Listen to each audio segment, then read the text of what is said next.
The Prowler 10, cheap plastic boats from Bass Pro. Ever wonder if they could become something? Well, we tried our best to make it anything. Step 1, buy the boat. Then got all the foam out of it. It will just get waterlogged and it will ruin the boat over time. Instead, turn it into usable storage and then add bilge pumps in the back. To do this, we enmeshed a aluminum skeleton throughout the entire boat. That was a little bit more challenging getting aluminum and plastic to work together, but eventually we had most of it pulled off. The next big part of it would be making a shallow water anchor system because this is going to be primarily a shallow water boat. But nothing on the market is meant to mount to a plastic boat's transom, so we had to make our own custom chassis and mount it to the back. And we also made it so it flips down and is stowable. Then you flip it back up, lock it in place, and you deploy these on a spring-loaded tensioner that locks in place so they can never come loose under travel. Step 2 was to make a live scope turret that was manually actuated and was able to be mounted on a Minn Kota Edge. I did this because the Minn Kota Edge is a light enough trolling motor to put on a small boat like this, and turrets like this meant to mount on major trolling motors for bigger boats works really well, but they're all meant to mount to the major GPS trolling motors, and those are way too big and heavy to put on this boat. So we had to make our own. Then we finished the internal fabrication inside each rod locker to fit 6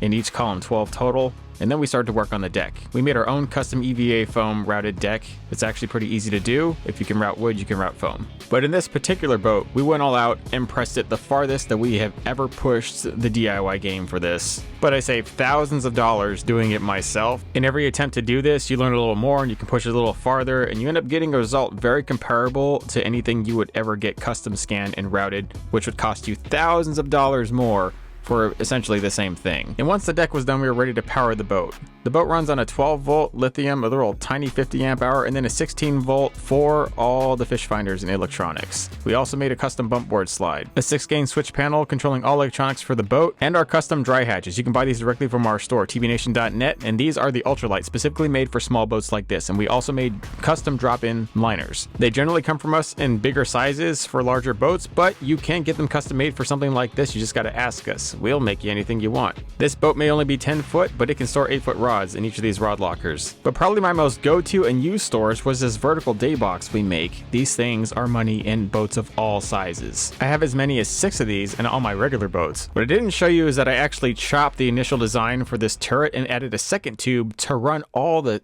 lines through, so it was all seamless and you didn't have to wrap it around the shaft. And then we used one of our graph mounts, trolling motor sleeves, and even one of our shorty foot pedal trays. All of these products are proprietary through TB Nation that mount it into this boat seamlessly to give me a fantastic end product like this. This was theoretically the hardest boat I've ever had to build, not because of its size, but because of the complexity. But I'll tell you what, it was a monster out there on these small lakes. I had the complete infinite edge over anybody else out there, and I slayed some fish, let me tell you what. You'll have to stay tuned for that next though.